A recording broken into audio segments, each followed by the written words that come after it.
علامہ صاحب بتائیے گا کہ میلاد بدعت ہے یا ایک نیک عمل ہے شرعی لحاظ سے؟ ان کاموں کو بدعت نہیں کہا جائے گا، کیونکہ یہ دین میں نئے تو ہیں لیکن ایسے نہیں ہیں کہ جو دین کی اصول کے ساتھ اور قانون کے ساتھ ٹکراتے ہوں یا دین کے کسی واضح حکم کی مخالفت کرتے ہیں۔ کیا یہ رسول پاک کی تعلیم ہے رستے روکنا، لوگ تکلیف میں آئیں؟ آپ جو شہروں میں اس طرح سے رستے بند کر دیے جاتے ہیں جہاں پہ مختلف جانوں کا ضیاع ہونے کا خوف بھی ہوتا ہے، آج کل حالات بم بلاسٹ اور اس طرح کے معاملات ہیں، محفل کروانا یا میلاد کروانا آپ پر فرض واجب تو نہیں ہے، اس کے بغیر آپ کا گزارا ہو سکتا ہے۔ اگر آپ کا دل کرتا ہے کروانے کے لیے تو پھر اس کے لیے انتظامات بھی اپنے اوپر بوجھ ڈال کے کریں۔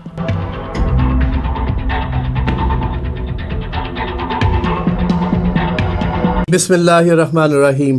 ناظرین، آپ دیکھ رہے ہیں program health care with Ilyas Rana میں خوش آمدید۔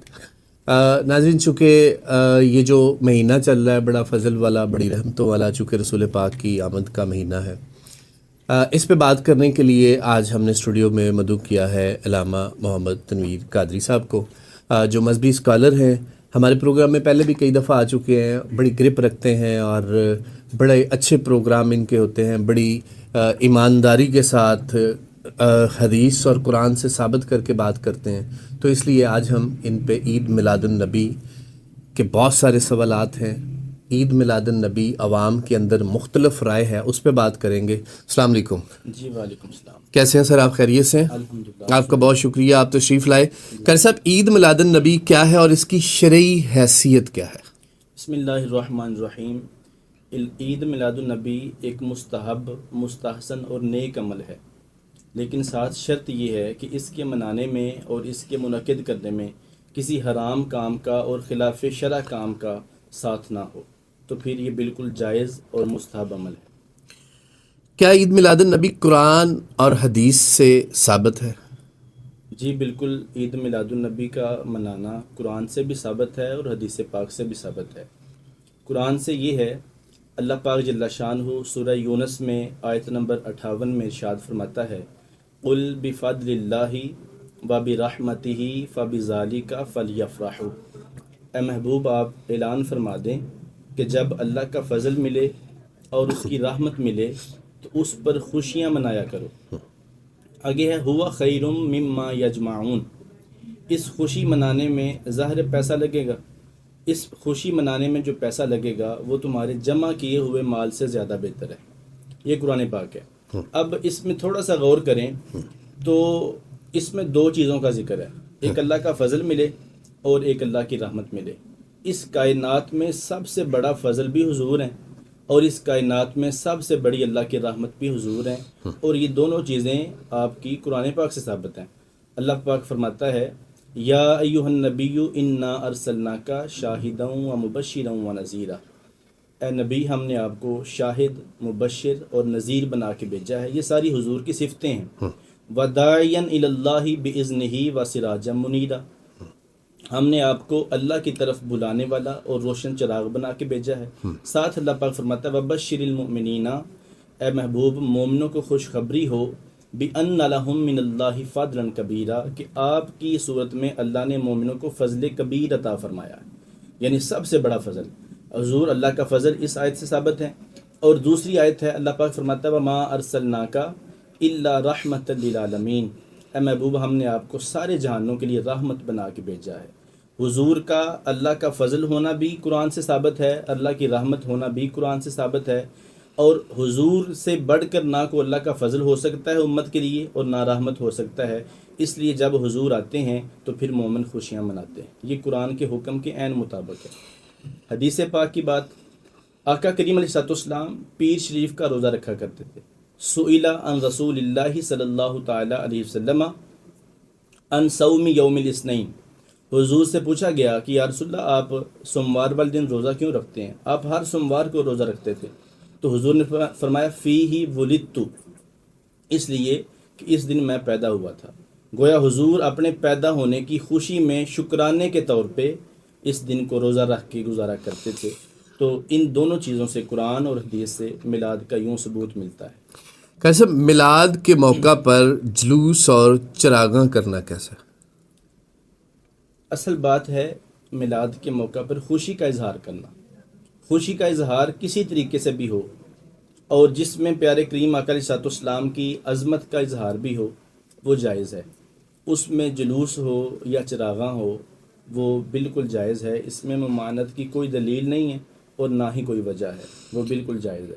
رسول کریم صلی اللہ علیہ وآلہ وبارک وسلم آپ نے سوموار والے دن روزہ رکھ کر کیا یہ ثابت نہیں کیا کہ عید جو آپ مناتے ہیں یا عید والے دن تو روزہ رکھا ہی نہیں جاتا؟ آپ نے روزہ رکھ کے کہیں یہ تو نہیں کہا کہ عید یہ اس کو عید کی طرح نہ منائیں, یہ کوئی عید نہیں ہے؟ اصل میں جو لوگ اس طرح کہتے ہیں نا وہ اعتراض یہ کرتے ہیں کہ عیدیں ہماری دو ہی ہیں, 2 عیدوں کے بعد ہماری تیسری عید کوئی نہیں ہے اور رسول پاک نے اس دن روزہ رکھا ہے. ان کے لیے جواب یہ ہے کہ عیدیں ہماری صرف 2 نہیں ہیں. آقا کریم علیہ الصلوۃ والسلام کی صحیح حدیث میں ہے, سرکار فرماتے ہیں کہ ہر جمعے کا دن عید کا دن ہے.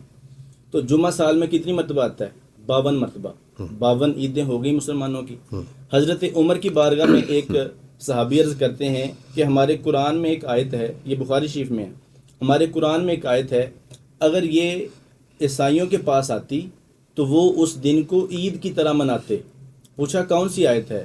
پڑھ کے سنائی, الیوم اکملت لکم دینکم واتممت علیکم نعمتی وردیت لکم الاسلام دینا, جس میں اللہ پاک نے فرمایا کہ محبوب آج میں نے آپ کے لیے اسلام کو, دین کو مکمل کر دیا. حضرت عمر فرماتے ہیں میں جانتا ہوں یہ آیت کس دن نازل ہوئی تھی. وہ عرفہ کا دن تھا اور جمعے کا دن تھا, اور حضرت عمر فاروق کے منہ مبارک سے نکلے ہوئے الفاظ حدیث پاک میں موجود ہیں. فرماتے ہیں ہما لنا عیدانی, یہ دونوں ہماری عید کے دن ہیں, یعنی جمعہ بھی عید ہے اور عرفہ بھی عید ہے. تو پہلا جواب تو ان لوگوں کو ہے جو کہتے ہیں عیدیں بس 2 ہی ہیں. عیدیں 2 نہیں ہیں. عید ہر خوشی کے دن کو کہا جا سکتا ہے. عید ہر خوشی کے دن کو کہا جا سکتا ہے. کیا عید کے لفظی معنی یہ نہیں ہے کہ اللہ کے حکم کے مطابق ایک ہم عید مناتے ہیں اور پھر بڑی عید مناتے ہیں اور اس دن نماز بھی پڑھتے ہیں؟ کیا شرعی لحاظ سے یہ 2 عیدیں کافی نہیں ہیں؟ شرعی لحاظ سے 2 عیدیں کافی نہیں ہیں. میں پہلے عرض کر چکا ہوں, ایک عید ہوتی ہے عید عبادت, وہ ہوتی ہے جو اللہ کی طرف سے خاص کی گئی ہو, وہ 2 ہیں. عید الفطر ہے اور عید الاضحیٰ ہے, وہ 2 ہیں. ایک ہوتی ہے عید مسرت. عید مسرت کوئی بھی ہو سکتی ہے جس میں انسان کو خوشی ملے, راحت ملے, سکون ملے, یا کبھی کبھار ایسا بھی ہوتا ہے ہمارا کوئی بچھڑا بھائی کئی سالوں بعد ہمیں آ کے سینے لگاتا ہے تو بندہ کہتا ہے آج میری عید ہو گئی ہے. اس کی مثالیں حدیث پاک سے بھی ملتی ہیں اور قرآن پاک سے بھی ملتی ہیں. حضرت عیسیٰ علیہ السلام نے بارگاہ الہیہ میں عرض کیا تھا کہ مالک و مولا تو ہمارے اوپر دسترخوان نازل فرما. جس دن دسترخوان ہمارے اوپر پہنچے گا, نازل ہوگا, تکون لنا عیدا لاولنا وآخرنا, تو ہمارے پہلوں کے لیے اور بعد والوں کے لیے وہ عید کا دن ہوگا. تو دسترخوان جس دن اترے وہ کسی قوم کی عید کا دن بن سکتا ہے. تو جس دن ساری نعمتوں والا رسول ملے اور دنیا میں نازل ہو, تشریف لائے, وہ دن بھی عیدوں کی عید کا دن بن سکتا ہے. عیدیں صرف 2 ہی نہیں ہیں بلکہ سال میں 52 جمعے آتے ہیں, تو ہر جمعے کو نبی پاک نے عید کہا ہے. حضرت عمر فاروق نے عرفہ کے دن کو عید کہا ہے. ٹھیک. اب اگلا سوال آپ کا یہ بنتا ہے کہ عید والے دن خوشیاں منانی ہیں یا روزہ رکھنا ہے. ٹھیک ہے, عید الاضحیٰ کو اور عید الفطر کو روزہ رکھنا اللہ پاک نے منع کیا ہے, کیونکہ یہ اللہ پاک نے بطور خاص امت محمدیہ کو کھانے پینے کے اور خوشی منانے کے دن عطا فرمائے. اس دن روزہ رکھنا بالکل منع ہے. باقی جو سال میں 52 جمعے ہیں یا دوسری عیدیں ہیں ان کے دنوں میں روزہ رکھنا بھی جائز ہے, روزہ چھوڑنا بھی جائز ہے, اور صدقہ و خیرات کر کے اپنی خوشی کا اظہار کرنا بھی جائز ہے. اور میلاد کے موقع پہ یہی کیا جاتا ہے. بالکل ٹھیک. آقا کریم علیہ الصلوۃ والسلام نے جو روزہ رکھا ہے وہ بطور شکرانے نعمت رکھا ہے, وہ شکرانے کے طور پہ روزہ رکھا گیا ہے. اس سے مراد یہ نہیں ہے کہ اس دن روزہ رکھ دیا گیا ہے, اب اس دن کو عید نہیں کہا جا سکتا. ٹھیک. اچھا علامہ صاحب بتائیے گا کہ میلاد بدعت ہے یا ایک نیک عمل ہے شرعی لحاظ سے؟ ناظرین کو بتائیے. پہلے آپ یہاں یہ بات سمجھیں اور ہمارے ناظرین بھی اس بات کو سمجھیں کہ بدعت کیا ہوتا ہے. بدعت کیا چیز ہے, کسے کہتے ہیں؟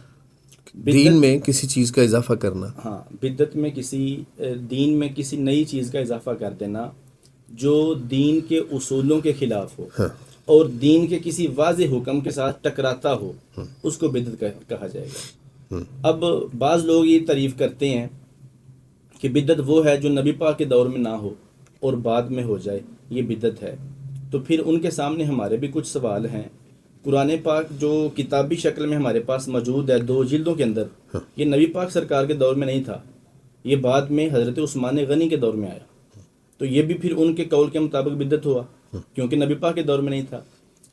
نبی پاک صلی اللہ علیہ وسلم کے دور میں نماز تراویح جماعت کے ساتھ نہیں پڑھی جاتی تھی، ایک دن بھی نہیں پڑھی گئی، سرکار نے نہ پڑھی، نہ پڑھائی، نہ پڑھانے کا حکم دیا۔ یہ حضرت عمر فاروق کے دور میں پہلی مرتبہ پڑھی گئی، یہ بھی بدعت ہوا۔ یہ ان کاموں کو بدعت نہیں کہا جائے گا، کیونکہ یہ دین میں نئے تو ہیں لیکن ایسے نہیں ہیں کہ جو دین کی اصول کے ساتھ اور قانون کے ساتھ ٹکراتے ہوں یا دین کے کسی واضح حکم کی مخالفت کرتے ہیں۔ جب رسول کریم نے فرما دیا کہ میں نے آج دین کو مکمل کر دیا ہے، اس میں نہ کسی چیز کی کوئی کمی ہے، نہ اس میں کسی چیز کے اضافے کی ضرورت ہے، تو پھر آپ نے چونکہ ابھی فرمایا کہ حضرت عمر رضی اللہ تعالیٰ عنہ نے جماعت کے ساتھ تراویح شروع کی، تو پھر یہ شرعی لحاظ سے رسول پاک کے حکم کی، اس تعلیم کی کوئی حکم ازولی تو نہیں ہے؟ نہیں، سرکار نے جو فرمایا نا کہ آج دین مکمل ہو گیا، اس کا مطلب یہ ہے کہ اللہ کی طرف سے اب کوئی نیا حکم نہیں آئے گا، جو آنا تھا وہ آ چکا، جو تمہیں ملنا تھا وہ مل چکا۔ اب ہے دین پر عمل کرنے کے طریقے، تو طریقے مختلف ہو سکتے ہیں۔ جب سرکار کا دور تھا تو نماز تراویح جماعت کے ساتھ نہیں پڑھی گئی، رفتہ رفتہ دور جو تھا وہ سرکار مدینہ کے دور سے دور جاتا گیا، حضرت عمر فاروق کا دور آیا تو آپ نے محسوس کیا کہ اگر تراویح نہ پڑھائی گئی تو لوگ اس کو چھوڑ ہی دیں گے، یہ نماز ہی ختم ہو جائے گی، تو پھر جماعت کے ساتھ تراویح پڑھی گئی۔ اصل میں جو بات بتانا چاہتا ہوں، جماعت کے ساتھ تراویح کھڑی کر کے نا، تو حضرت عمر فاروق رضی اللہ تعالیٰ عنہ نے فرمایا نعمت البدعۃ ھذہ، یہ بدعت کتنی اچھی بدعت ہے، یہ بدعت کتنی اچھی بدعت ہے۔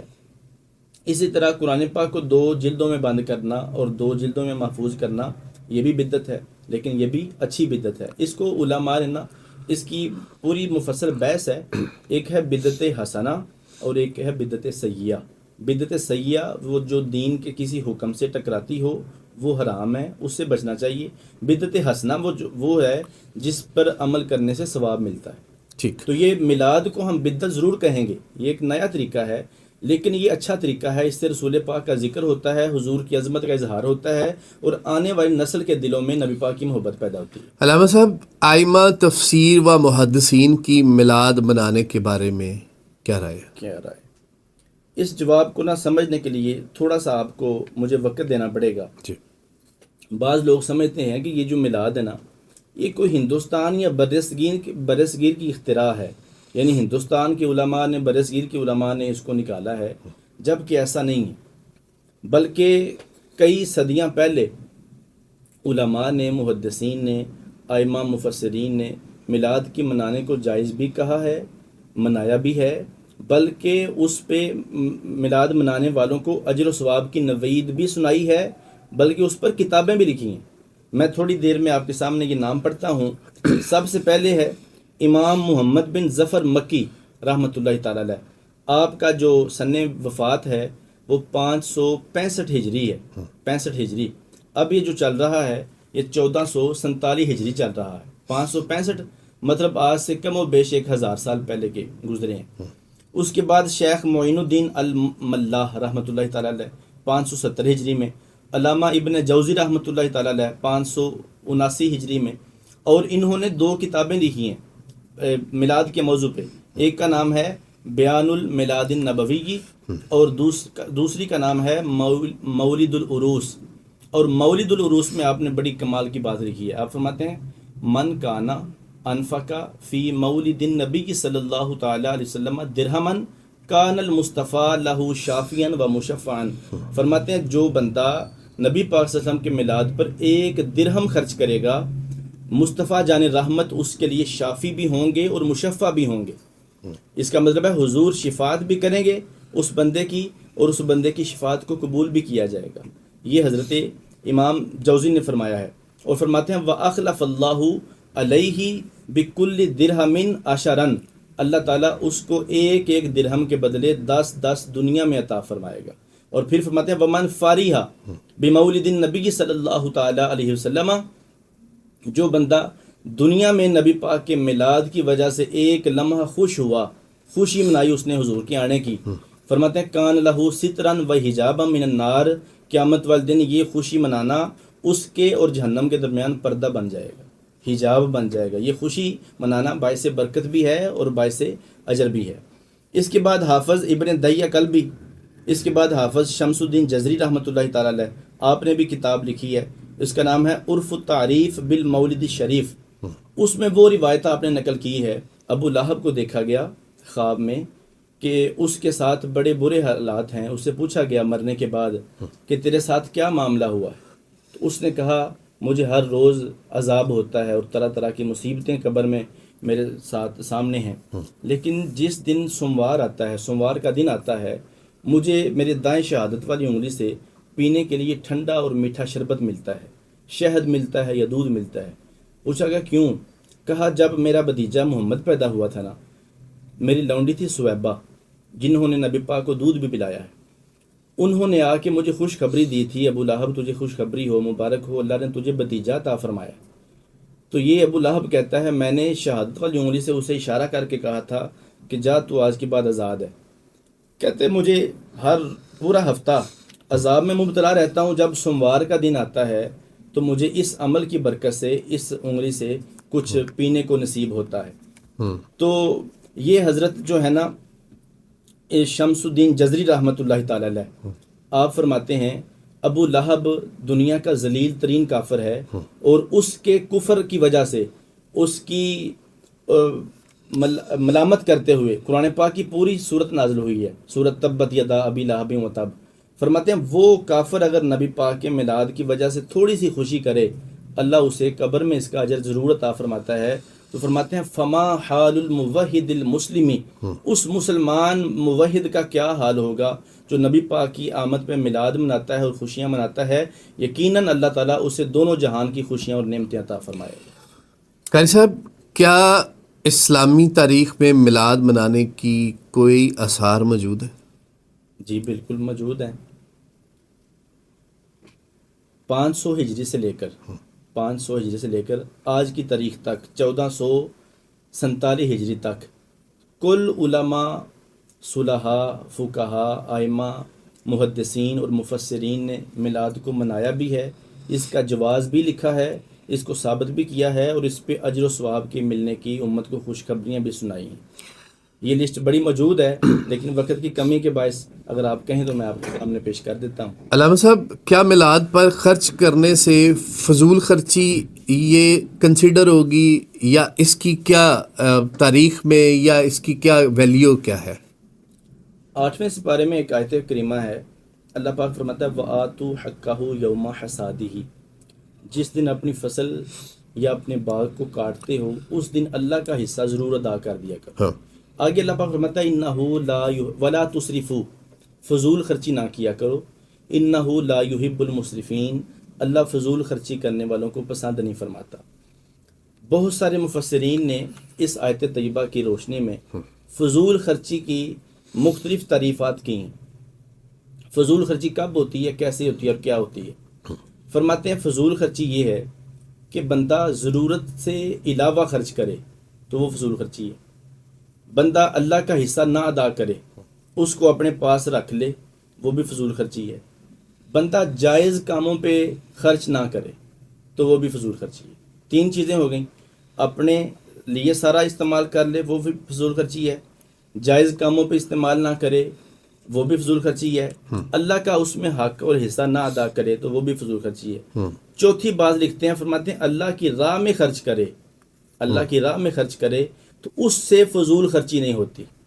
اور یہ بہت سارے علماء کا، محدثین کا قول بھی ہمارے سامنے ہے کہ فرمایا من انفق درہما فی مولد النبی صلی اللہ تعالی وسلم کان المصطفیٰ لہ شافعا و مشفعا، جو بندہ 1 درہم نبی پاک کی بارگاہ میں حضور کے میلاد کی وجہ سے خرچ کرتا ہے، سرکار قیامت والے دن اس کے شافی بھی ہوں گے، مشفع بھی ہوں گے۔ تو اس عقیدت سے، محبت سے، ادب سے حضور کے میلاد کے لیے خرچ کیا جائے تو اس کو فضول خرچی نہیں کہا جائے گا۔ بالکل ٹھیک۔ علامہ صاحب، ننگل بچر یونین کونسل تقریباً 8 گاؤں کا ایک مجموعی حصہ ہے۔ آپ ان تمام 8 گاؤں اور بیشتر گاؤں مل کے ایک جلوس نکالتے ہیں، بے شک ایسے ہی ہے؟ جی آپ کئی رستوں سے ہوتے ہوئے ایک جگہ جو آپ نے ایک مخصوص کی ہے وہاں پہنچتے ہیں، اس دوران راستے بھی بند ہوتے ہیں، لوگوں کو کئیوں کو تکلیف بھی ہوتی ہے، بہت سارے معاملات ہیں، کیا شرعی لحاظ سے اس طرح کی خوشیاں منانا، کیا یہ رسول پاک کی تعلیم ہے؟ رستے روکنا، لوگ تکلیف میں آئیں، کیا اس کا کوئی اور طریقہ شرعی لحاظ سے ثابت ہے، یا کہ یہ ہی ضروری ہے کہ آپ تمام صحابہ جو علماء ہیں یا آپ کے تمام جتنے مذہبی سکالرز ہیں یا آپ کے بزرگان دین ہیں، ان سب نے کیا یہی رستہ نکالا ہے؟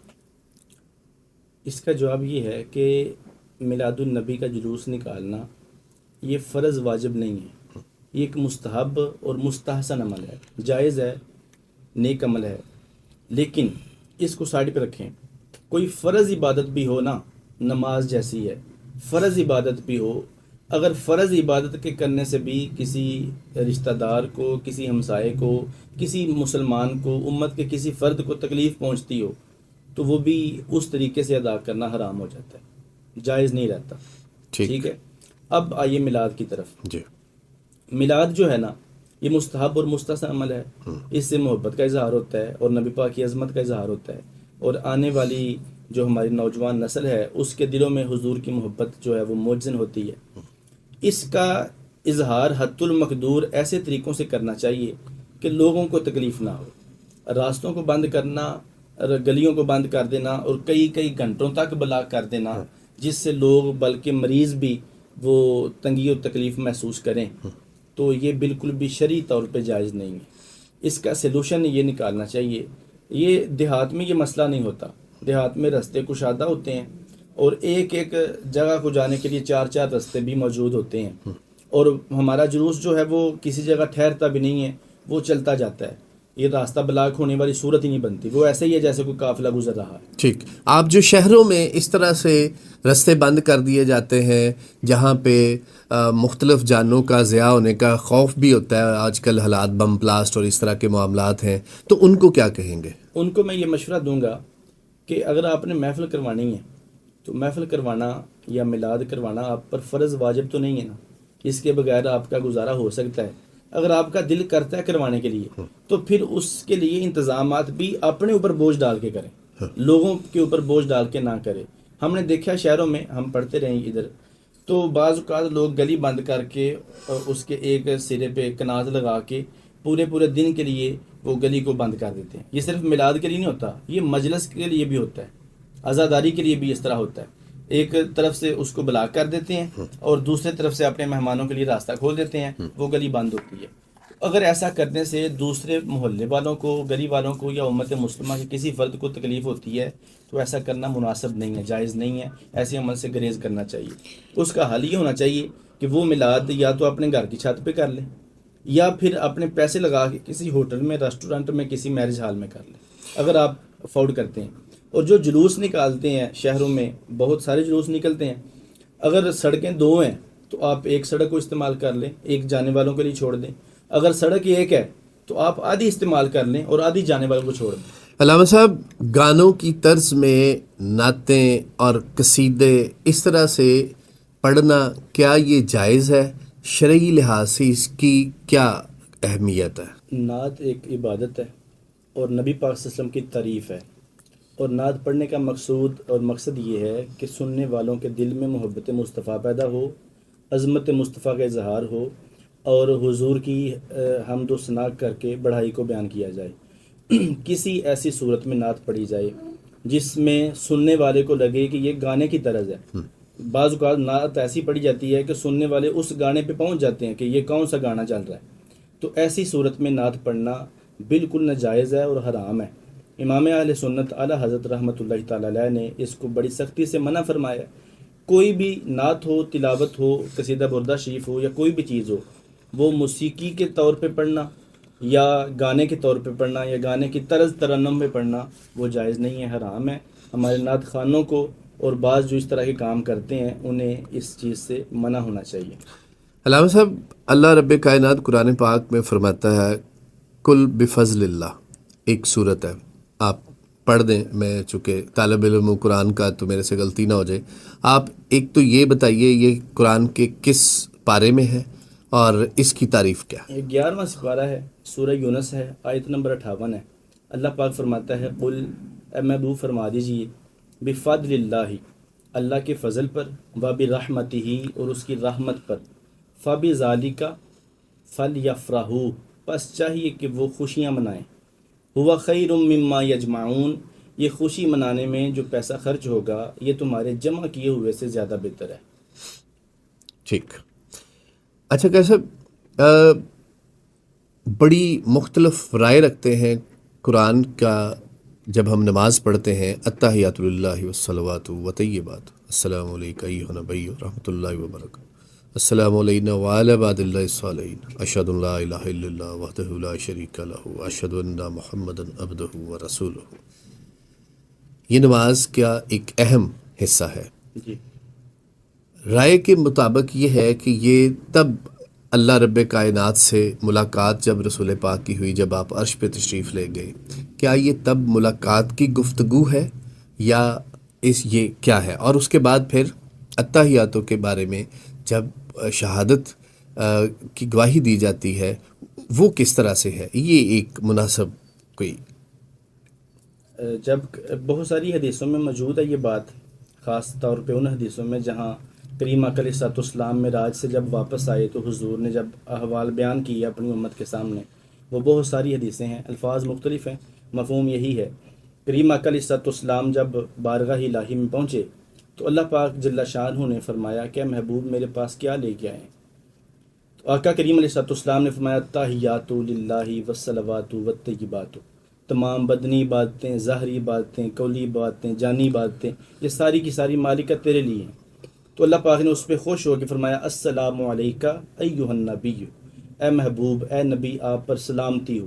آقا کریم علیہ السلام نے فرمایا السلام علینا وعلی عباد اللہ الصالحین، نہ صرف ہم پر سلامتی ہو بلکہ جو اللہ کے نیک محبوب بندے ہیں، صالحین ہیں، ان پر بھی سلام ہو.